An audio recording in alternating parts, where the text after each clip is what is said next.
Good afternoon, everyone. This is a clip where I will say something about infantilism and infantility as a source of various kinds of pathology, including individual pathology, especially personality disorders, but also including some brief or longer-term ventures into psychosis, and on the other hand, social pathology, group pathology in terms of institutions, political life, ways of exercising political power, and other forms of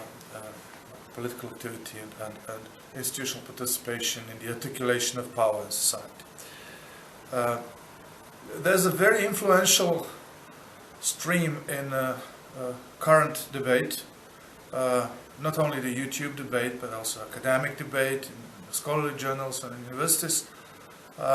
which suggests that narcissism is the problem, the psychological problem of our civilization, of our time,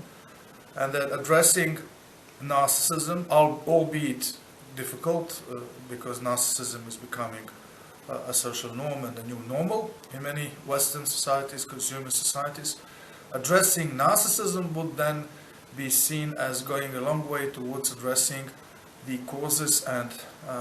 issues of psychopathology in general. What I want to say here is that narcissism is undoubtedly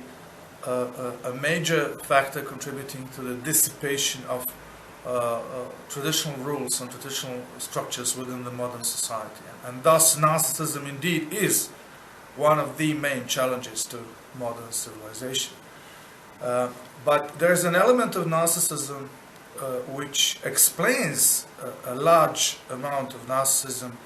and which is at the same time a constitutive element of all kinds of other psychological disorders, and that is infantility and infantilism. It is often said that a narcissist acts as though they are a 4-year-old child. That the application of child psychology to narcissists might yield good results because the narcissist does not behave as a grown-up. They don't behave as adults. Now, why is that? The assumption is that there's an underlying disorder, an underlying issue in narcissism, and that is infantilism. Now, infantilism is what accounts for the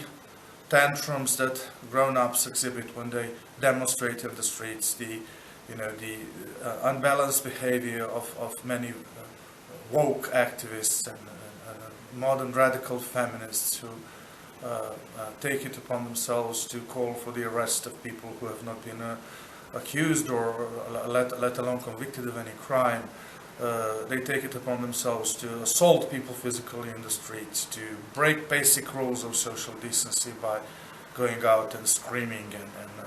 putting up performances of screaming and damaging property and stalling traffic and things like that. These are tantrums. These are typical behaviors for small children, for children up to the age of 4 or 5. So infantilism seems to be acknowledged as a fundamental aspect of narcissism, and at the same time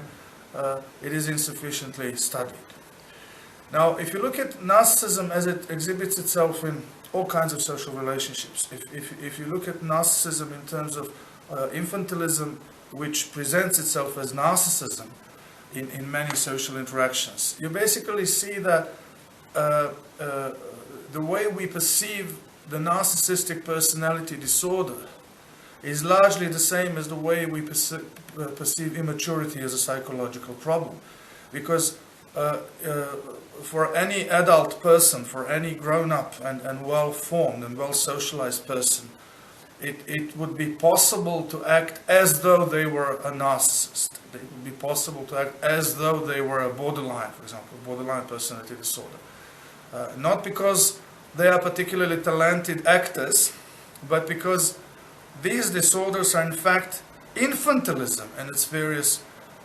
instantiations. And this means that every grown-up can act as though they were a child because they know what it is to be a child, and perhaps they have children or they have contact with children. So it's not too difficult to behave as though you have that kind of disorder, which means that this is not a sui generis mental disorder, that these kinds of cluster B disorders, especially the narcissistic personality disorder and the borderline personality disorder, are in fact formalized articulations as diagnosis, the formalized articulations of the various aspects of infantility. So infantility is in fact the generic aspect of psychopathology in much of the Western modern culture. If this is transposed to the level of behavior of groups and political communities, societies, one sees that the actions that are insufficiently legitimate, the actions that mark the current political scenery, the dictatorship which basically hides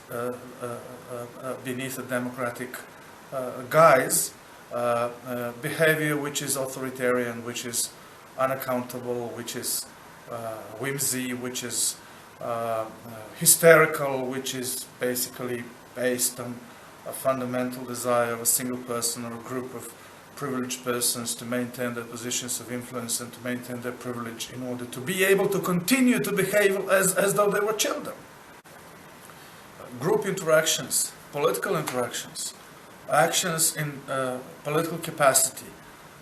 in many Western societies today basically reflect the fundamental pathology of infantility and infantilism as a disorder.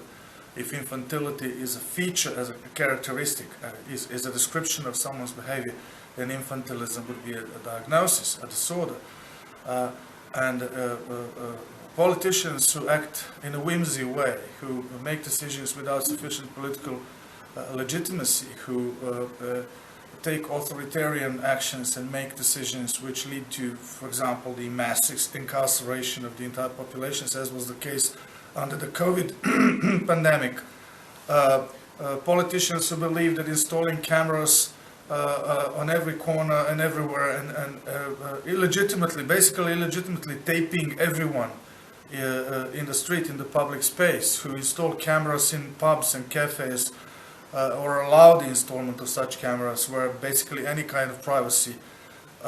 which people have used to enjoy in their times of relaxation and socializing with friends is removed. Politicians who institute increasing surveillance policies for the internet and for telephones and for the electronic trails and identification of individuals who push for the abolition of anonymity on the internet. Politicians who push for censorship, especially combined with the woke culture and with the warlords of the new woke movement, who basically sanction free speech and sanction opinions which particular groups don't like. All of these kinds of behaviors are infantile behaviors, and they reflect the pathology of infantilism.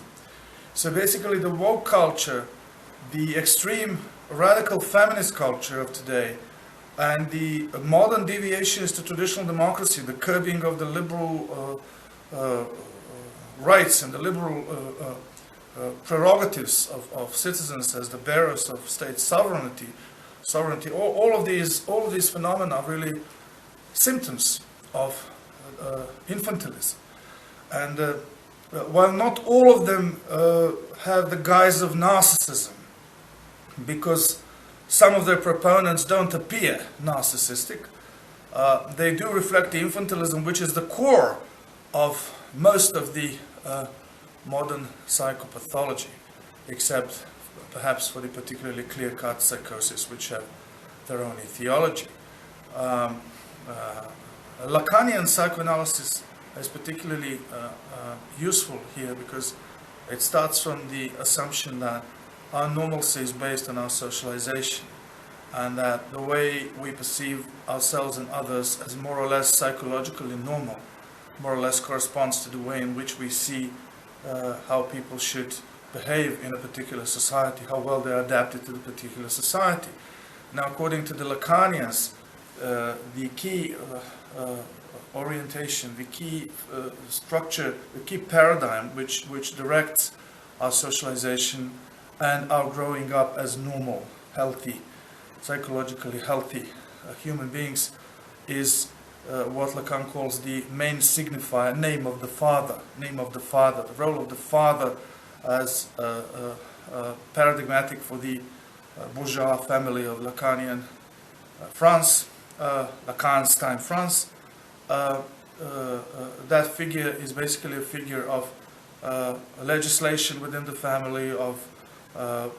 putting up requirements for the child, of socializing the child, of teaching the child what is socially acceptable, what is not, of teaching the child the virtues and the ethics of a particular community within which the child is growing up. So, according to the Lacanians, name of the father, the role of the father, the structure of authority, of hierarchy, is what makes people well structured and normal. And the destruction of that structure of authority and hierarchy of competence is basically a destruction of the very paradigm of normalcy. Once you abolish name of the father as a social role, as a paradigm, as a desirable value, a desirable function within a particular civilization, culture, you invite infantilism as a disorder to take the place of normalcy. You invite pathology to take the place of health. And you basically degrade the society into a mentally disturbed group which no longer has clear rules and clear structures, where rules are shifting and changing with changing winds and trends and desires by various groups, which may be quite minor, quantitatively speaking, in terms of the numbers of the members within a society. So, infantility seems to be the desirable value in the woke movement, and it is a defining characteristic of modern feminism, the infantility, the desire to be privileged, the desire to derive rights based on one's identity, in the same way in which a child demands attention and demands privileges within a family because it is a child, they are a child. In the same way, the radical feminists demand rights for women because they are women, not because they have done this or that or have deserved this and that, but simply because they are women. So now we have calls for the abolition of the principle of proof in criminal law, and demands, for example, that men who are accused of all kinds of wrongdoings by women should be immediately detained, simply based on the new norm which the feminists are trying to push, and that is that the prosecution and the police should trust the women. So we should abolish the principle of legal procedure, the principle of proof, the assumption of innocence. We should abolish all of the legal tradition and simply start, in specific cases, believing, trusting the women whatever they say. This is an infantile claim, which is exactly the same as the claim of a child who says, "Okay, I am now crying because grown-ups are around me and I'm bored, and therefore you should not judge me, you should give me attention, you should hug me, you should feed me, you should put me to sleep, you should all now take care of me because I can't be guilty, I'm a child, I'm inferior." So this is basically the infantile projection, which is logically self-contradictory in modern feminism. Modern feminism, by seeking extreme privileges and major changes to the legal system and to the